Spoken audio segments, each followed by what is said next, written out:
10 محرم بھی ایک داستان ہے، بلکہ 10 محرم ایک داستان نہیں، یہ سبق ہے، یہ پیغام ہے، یہ قربانی کی لازوال ایک مثال ہے۔ لوگ شہید ہو کر عزت پاتے ہیں، لیکن حضرت امام حسین رضی اللہ تعالیٰ عنہ نے شہادت کو عزت عطا کر دی۔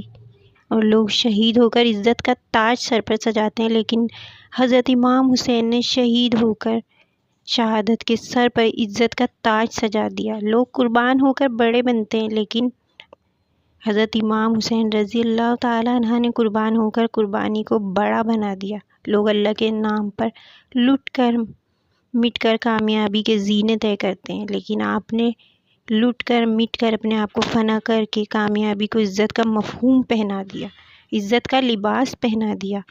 میرے نبی پاک صلی اللہ علیہ وسلم نے فرمایا، حسن اور حسین جنت کے سردار ہیں، اور میرا اللہ فرمائے گا، اے جنت، میں نے تمہیں حسن اور حسین سے خوبصورت بنا دیا ہے۔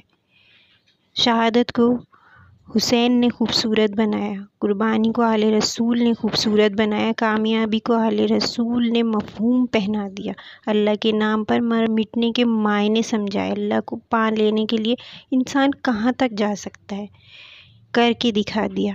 اللہ کو پا کر سب کچھ کھو کر کیا کیا کیا جا سکتا ہے۔ کربلا وہ پیغام ہے، یہ صرف 10 دن کے لیے نہیں، یہ پیغام ساری دنیا کے لیے ہے، اور اس میں کئی سبق موجود ہیں۔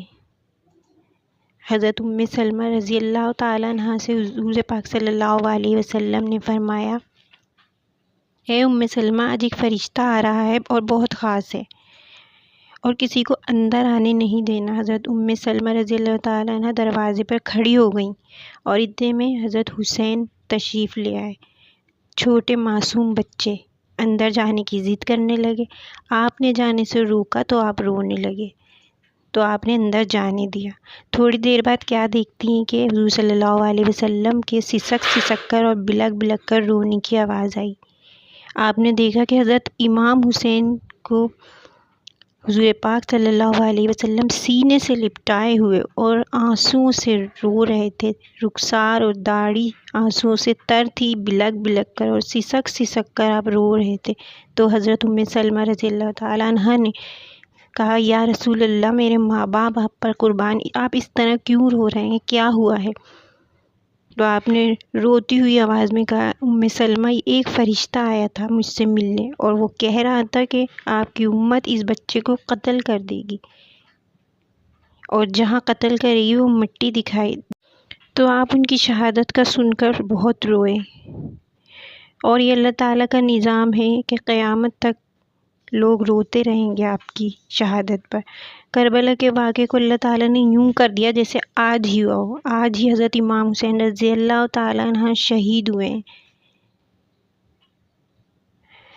اور پھر ان لوگوں نے آپ کو شہید کر کر اور راتوں رات آپ کو وہاں مٹی میں دفن کر دیا، اور اوپر پانی چھوڑ دیا۔ بنو اسد کا ایک بوڑھا وہاں سے سونگ رہا تھا، سبحان اللہ کے ایک جگہ کی مٹی اٹھائی اور تڑپ کر بولا، یہ میرے نبی کے نواسے کی مٹی ہے، یہ وہ جنت کے سردار ہیں۔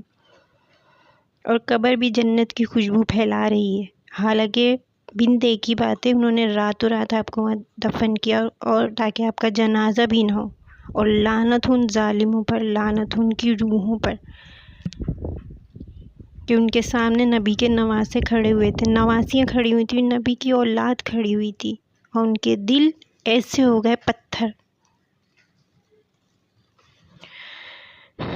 آنکھیں ایسی اندھی اور کان ایسے بہرے ہو گئے کہ انہوں نے تلواریں چلائیں، جیسے ان کے سامنے کوئی رومی پارسی یا فارسی لشکر کھڑا ہوا ہو۔ ان ظالموں نے ذرا بھی خیال نہ کیا، ذرا بھی نہ سوچا، وہ اندھے ہو گئے تھے، بہرے ہو گئے تھے، اور انہوں نے تلواریں چلائیں اور آپ کو شہید کر دیا۔ اتنی عظیم ہستیاں کھڑی ہوئی تھیں، لیکن انہوں نے سب کچھ بھول کر آپ کو شہید کر دیا۔ یہ وہ واقعہ ہے جسے میں اور بیان نہیں کر سکتی۔